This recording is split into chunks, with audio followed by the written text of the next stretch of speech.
भगवान शिव के बारे में आप कितना जानते हैं? और अगर आप भगवान शिव के बारे में थोड़ा बहुत जानते हैं तो आप काशी या बनारस के बारे में कितना जानते हैं? बनारस के बारे में एक कहावत मशहूर है कि जो मज़ा न पेरिस में न फारस में, वो मज़ा बनारस में। और वही बनारस, वही काशी जो कालातीत सफ़र तय करके आज के अपने स्वरूप तक पहुंची है। और उसी काशी को और उन्हीं शिव को एक किताब जो है बहुत अच्छे तरीके से वर्णित करती है और उसके बारे में बताती है। वो किताब है, मेरे हाथ में आप देख रहे हैं, दंडपाणि च भैरवम। लेखक हैं डॉक्टर विजयनाथ मिश्र और यतीन्द्रनाथ चतुर्वेदी। आवाज़ द वॉइस आप देख रहे हैं और मैं हूं मंजीत ठाकुर। और हमारे इस कार्यक्रम किताबों की दुनिया में इसी किताब पर चर्चा करने के लिए हमारे साथ एक खास मेहमान जुड़े हैं, यतीन्द्रनाथ चतुर्वेदी। आपका बहुत बहुत स्वागत है चतुर्वेदी जी। इनका अगर मैं परिचय थोड़ा सा बता दूं कि बहुत सारे मंत्रालयों में हिंदी भाषा के सलाहकार रहे हैं और अभी नागर विमानन मंत्रालय में हिंदी भाषा के सलाहकार हैं, राजपत्रित। और साथ ही इनकी किताबें कई विश्वविद्यालयों में पाठ्यक्रम में शामिल हुई हैं और अभी इनकी 2 किताबें जो हैं वो संपूर्णानंद विश्वविद्यालय में शामिल हैं, संस्कृत विश्वविद्यालय में। एक बार फिर से स्वागत करता हूँ सर।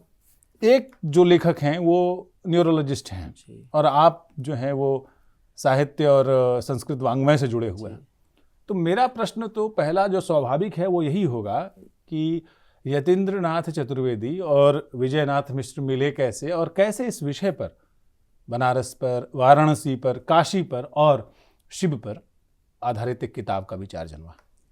सबसे पहली बात तो ये है कि डॉक्टर साहब न्यूरोलॉजी के स्पेशलिस्ट हैं और न्यूरोलॉजी को जो व्यावहारिक रूप से हम स्नायु तंत्र कहते हैं, नसों का विद्या है।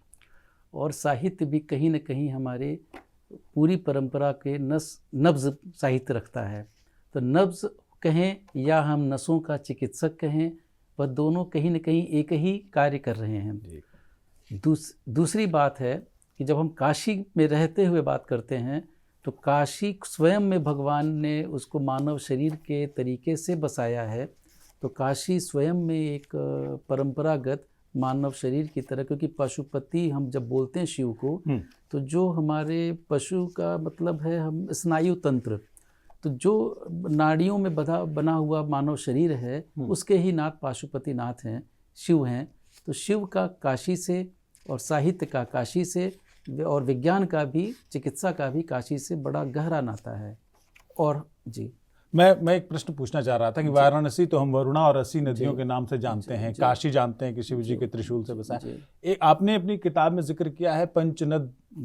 ये पंचनद 5 नदियां कहाँ से आई? उसमें कौन सी 5 नदियां हैं जिसके बारे में आपने लिखा है? दरअसल काशी की जब हम परिकल्पना हुई, जब प्रलय और सृष्टि के बीच में भगवान ने सोचा कि हमें सृष्टि करनी है, तो सृष्टि के क्रम में हम एक सवाल उठता है, नासदी सूत्र में कहा गया कि पूरा जलमग्न यह पूरी सृष्टि है, काला है, स्याह है, कुछ भी नहीं दिख रहा है। तो प्रकाश पर एक ऋषि पूछते हैं कि वह जल कैसा है, मीठा है कि खारा है?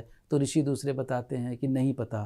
तो प्रश्न फिर उठता है मानव जीवन के अनुसार, जैसे हम प्रश्न करते हैं, फिर दूसरे ऋषि उसी अनुसार बताते हैं कि लहर तो है पानी में, पर वह लहर आज के समुद्र की लहर नहीं है, ज्वार भाटा नहीं है, माने वह पानी पर ही एक प्रश्न है, पंचतत्व पर प्रश्न है। प्रश्नों के उत्तर और प्रश्न पर पूरा सृष्टि की संरचना होती है। एक तो बात ये हो गई। तो सृष्टि की संरचना में पंचतत्व के बिना हम कुछ भी नहीं सोच सकते। तो जैसे ब्रह्मा जी का, फिर विष्णु जी, सभी लोग मिलकर सृष्टि का क्रमशः विकास करते हैं।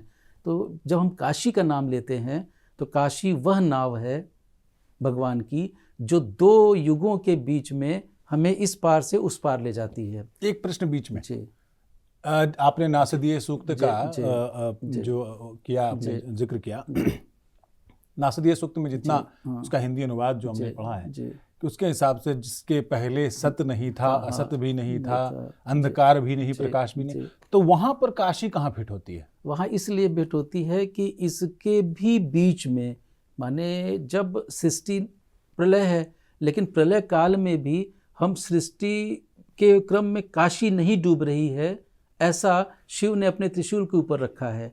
और जब मनु पार कराते हैं अपने नाव में बैठ करके, जो उनके नाव में पार होता है और इस युग से अगले युग में जाता है, तो उस पूरे सृष्टि और सृजन के बीच में वह एक ऐसा जल का ही एक सेतु माध्यम काशी होती है, जिसको हम कहते हैं काशी तो पृथ्वी पर भी नहीं है। इसका आशय यही है, पृथ्वी डूबी, सारे ग्रह डूबे, लेकिन उस सारे ग्रहों के बीच में ब्रह्मांड भी क्रमशः अपनी तरह से डूबा, लेकिन काशी के बारे में विवरण नहीं है। तो काशी नहीं डूबी, इसीलिए धरती का सबसे प्राचीनतम अगर भूखंड कोई है, क्योंकि हमारे जो वैदिक और पौराणिक साक्ष्य हमेशा कहते हैं सब कुछ डूब जाएगा, काशी नहीं डूबेगी। और शिव के त्रिशूल पर, क्योंकि 3 शूल को ही त्रिशूल कहते हैं, और सृष्टि के पूरे क्रम में शिव के साथ जो चीज़ें रह गईं, डूब जाने के बाद भी त्रिशूल रहता है, शिव रहते हैं, सब कुछ है। तो उन्होंने त्रिशूल के ऊपर पृथ्वी को नहीं रखा, काशी को रखा। पृथ्वी डूब रही है, काशी नहीं डूब रही है। तो जो काशी का वह सेतु है, वो हमें हमेशा इस पार से उस पार ले जाता है, हम 2 युगों के बीच में ले जाते हैं। और इस बीच में एक बात और गंभीर हो जाती, कैसे इसका साक्ष्य हम कहाँ से लें? तो ऋग्वेद के प्राचीनतम कालखंड से छोटे छोटे सूत्रों में, जैसे आपने एक सूत्र में कहा, हमने पूरी बात इस ऋषियों ने हमें बता दी, हमें नहीं समझ में आया। हमारे युग में हमारे विद्वानों ने समझा कि और आसान तरीके से बताएं, तो 18 पुराण आए, उप पुराण आए, क्रमशः फिर स्मृतियाँ आई, हमारे वैदिक शब्दों को विस्तार करते हुए बहुत ग्रंथ तैयार हुए। आखिरी में महाभारत आता है, तो महाभारत में सारे विवरण पूरे भारत भूगोल के दिए गए हैं, वेद व्यास ने दिया है। क्रमशः हम भारत का एक भूखंड की पूरी चौहद्दी करते हैं। आज हम जैसे काशी में हैं, तो महाभारत में भी काशी का विवरण है। आज भी संपूर्ण भारत का विवरण महाभारत में दर्ज है। तो हम ये नहीं कह सकते कि ये 200-400 साल की बात है या किसी एक विद्वान की परिकल्पना है। यह लगातार क्रमशः आती हुई व्यवस्था है। आज कलयुग है, कल बीतेगा। आज हम जैसे हम 24-25 से 26 में आ गए, ऐसे ही युग के बाद एक अगला युग आएगा, फिर सृष्टि वही रहेगी, लेकिन काशी नहीं डूबेगी। काशी नहीं डूबेगी। अच्छा, मैं काशी का नाम लेते ही विश्वेश्वर ज्योतिर्लिंग ऐसे ख्याल मन में आते हैं, और गंगा तो है ही, बिना गंगा के तो काशी है ही नहीं। तो मैं दर्शकों की सुविधा के लिए एक प्रश्न पूछता हूँ कि ज्योतिर्लिंग जो है वो उसका क्या उसकी अवधारणा क्या है? क्या हम लोग किसको ज्योतिर्लिंग कहेंगे? क्योंकि देश में 12 ज्योतिर्लिंग हैं, तो 12 ज्योतिर्लिंग में हम ज्योतिर्लिंग कैसे शिवलिंग को ज्योतिर्लिंग कहते हैं? इस सवाल में हम काशी को अगर जोड़ के चलें, क्योंकि शिवलिंग के साथ एक मायने रखता है जो इस पुस्तक में हम लोगों ने लिखा है जी। आशय क्या है कि जब शिव काशी में, उनको शिव को काशी पसंद है, काशी में वो निवास करने लगे, और फिर अभी जैसे प्रयाग में माघ मेला चल रहा है, तो समुद्र मंथन के बाद नाग वासुकी ने राजा दिवोदास को वचन दिया था कि हम तुम्हें काशी का राजा बनाएंगे। तो धरती के पहले राजा दिवोदास बने, और उसमें ब्रह्मा जी ने और शिव ने दोनों ने आशीर्वाद दे करके, तो दिवोदास ने एक वचनबद्धता कही कि आप हमें मौका तो दे रहे हैं, लेकिन हमको पूरी स्वतंत्रता दीजिए, जिससे हम अपने काशी का शासन हम अपने सुविधानुसार और समर्पित भाव में कर सकें। तो वह काशी का शासन का अगर आज की परिभाषा में कहें तो वह अखंड भारत ही रहा होगा। आज की परिभाषा में किसी शहर का नाम नहीं रहा होगा, क्योंकि पहले राजा हैं और राजा के रूप में दिवोदास ने शासन किया। शासन के क्रम में शिव को मंदार पर्वत जाना पड़ा, तो जाते समय शिव को काशी छोड़ना है और राजा को आकर राज्य के रूप में शासन शुरू करना है।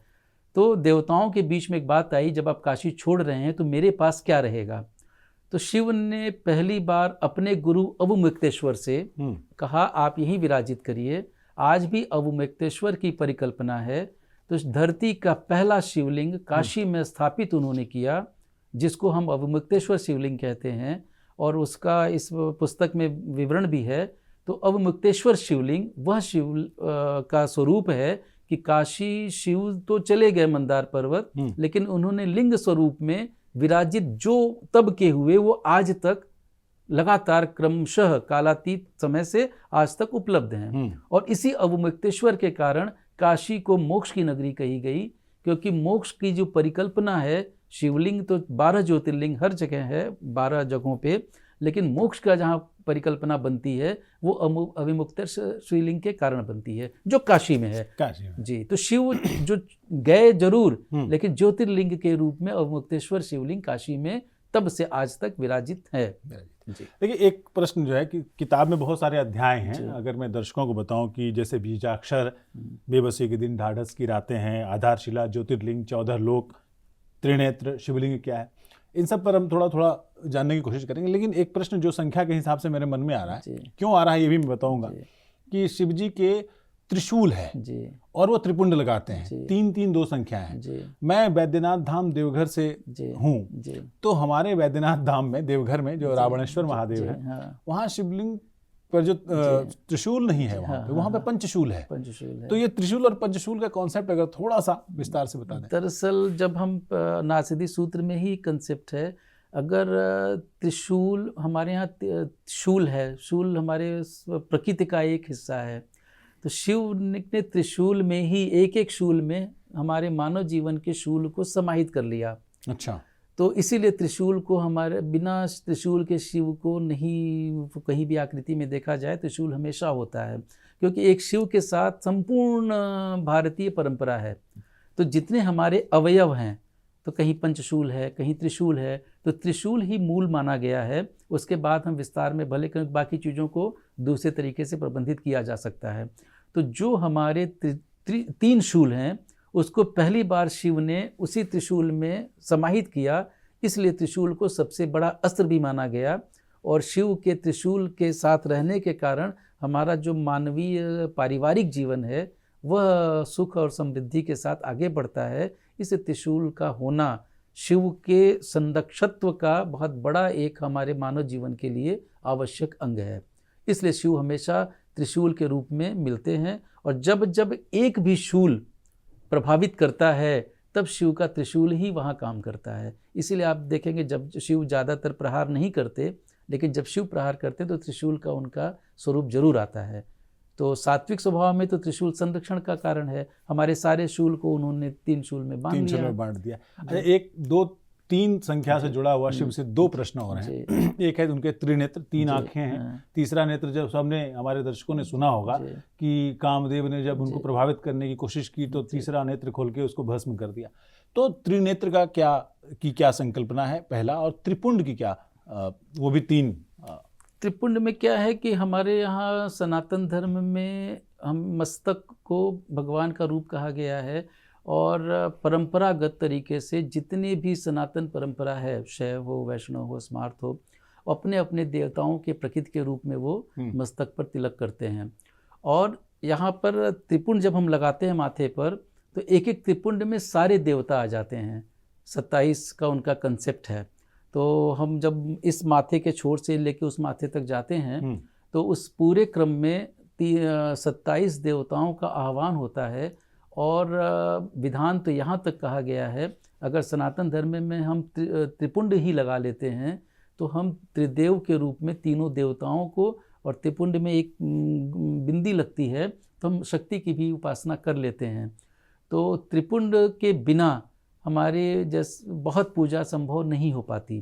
तो हम प्रतीकों को हमेशा भारत ने माना है, और त्रिपुंड शैव परंपरा का, शैव उपासना में हम सभी देवताओं को एक त्रिपुंड में समाहित कर लेते हैं। तो त्रिपुंड लगा लेने से हम बाकी देवताओं के जो भी पूजन पद्धतियां हैं उसको हम उनको मस्तक पर समाहित कर लेते हैं।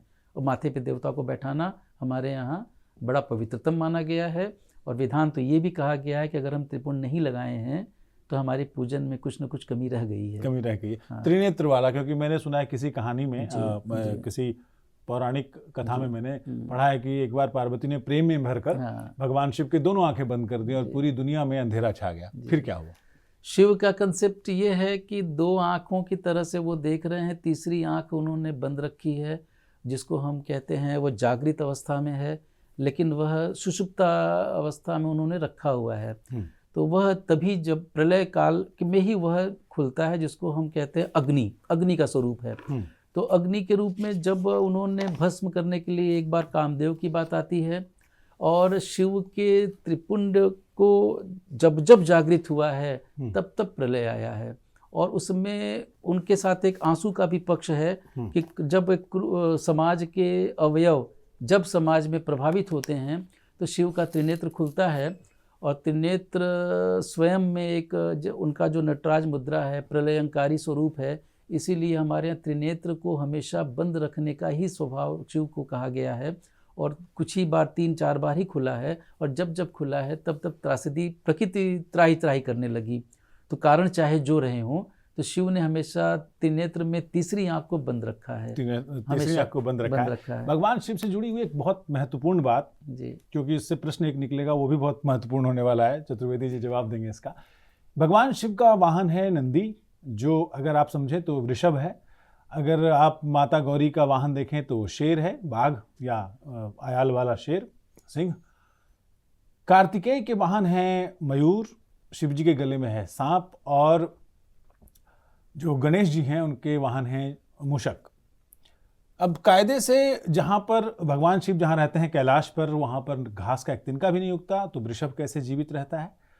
उसके बाद अगर आप देखें तो शेर जो है वो वृषभ को खा सकता है सामान्य जनजीवन में। कार्तिकेय का वाहन मयूर जो है वो नाग को खा सकता है, नाग जो है वो गणेश जी के वाहन मूषक को खा सकता है, लेकिन सभी सौहार्द से सहिष्णुता से रहते हैं। यही समन्वयकारी नीति है, यही लोकतांत्रिक विधि व्यवस्था है जिसमें सहिष्णुता सबसे ऊपर है। यही हमारी सनातन लोक जो है रहने का की जो जीवन शैली है। प्रश्न अब यहाँ उठता है, ये कहानी मैंने छोटी सी इसलिए उदाहरण दिया आपको कि काशी में भगवान शिव की पंचायत होती है, महापरिषद। उस महापरिषद के बारे में बताएं कि किस तरह से लोकतांत्रिक ढंग से भगवान शिव जो है, क्योंकि भगवान शिव तो हैं, वहाँ का कोतवाल भी उनके गण हैं, तो वो थोड़ा सा बताइए। यहाँ हम इस बात को शुरू करने से पहले ये बताएं कि इस पुस्तक को जो हम लोगों ने लिखा है, इसमें 2 नायक हैं जो संवाद कर रहे हैं, एक भृंगी और एक नंदी। तो भृंगी से हम शुरू करते हैं कि भृंगी ऋषि हैं, और उस भृंगी ऋषि का है कि वो केवल महादेव की पूजा करना चाहते हैं। वो स्त्री शक्ति से उनको थोड़ा सा लगता है कि वो नहीं चाहते थे। तो एक बार वो फेरी लगाने के परिक्रमा के क्रम में भगवान विष्णु के शिव के पास खड़े हुए और माता से कहे कि आप थोड़ा सा बगल हट जाइए, हम शिव जी की परिक्रमा पूरी कर लें। तो माता को थोड़ा अच्छा नहीं लगा, तो उन्होंने कहा कि हम तो नहीं हटेंगे, तुम ऐसी परिक्रमा कर लो। इन दोनों बीचों में वो तब भी ठिठक कर खड़े रहे भृंगी, और वह परिक्रमा नहीं कर पाए। बाद में उन्होंने एक भौरे का रूप लेकर के वो आधे गर्दन के पास से निकलना चाहे, तो उसमें माता ने उन्हें श्राप दिया कि तुम्हारा शरीर से स्त्रीत्व खत्म हो जाए।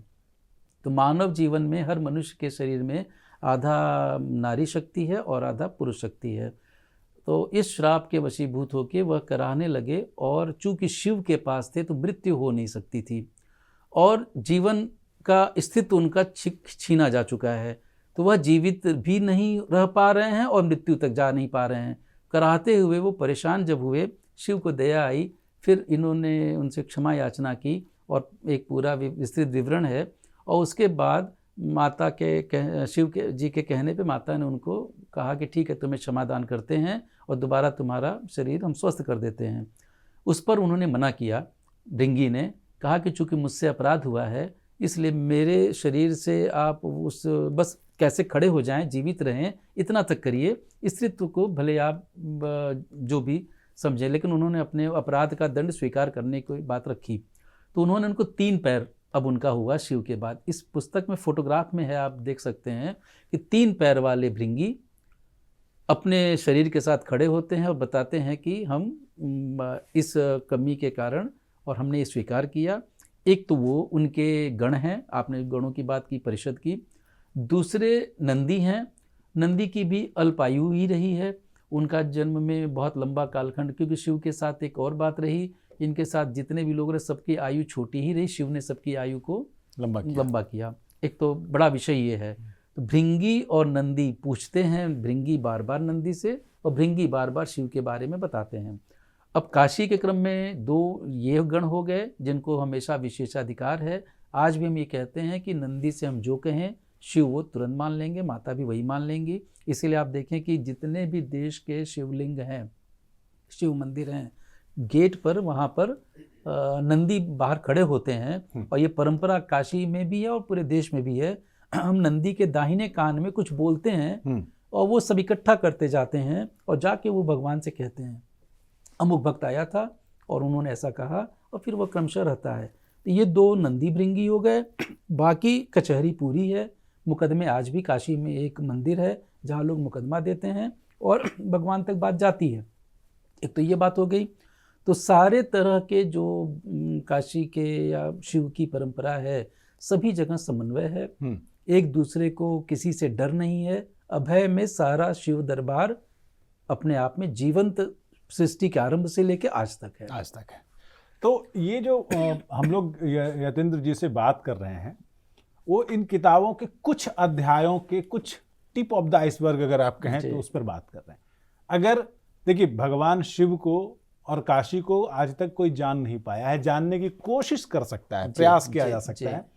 अगर ज्यादा जानना हो तो इसमें बहुत सारे अध्याय हैं, मैंने कुछ अध्यायों पे बात की है। देखिए, मुक्ति का द्वार, दंडपाणि जो भैरवम, काल भैरव, सतीश्वर, नर्मदेश्वर, महर्षि व्यास और काशी, महर्षि दुर्वासा और काशी, जैसे रुद्राक्ष क्या है, अन्नपूर्णा कौन है, दुर्गा क्या है, चंद्रमा, गंगा, सबसे जुड़े हुए बहुत सारे अध्याय, 32-33 अध्याय हैं, लगभग 60 अध्याय हैं।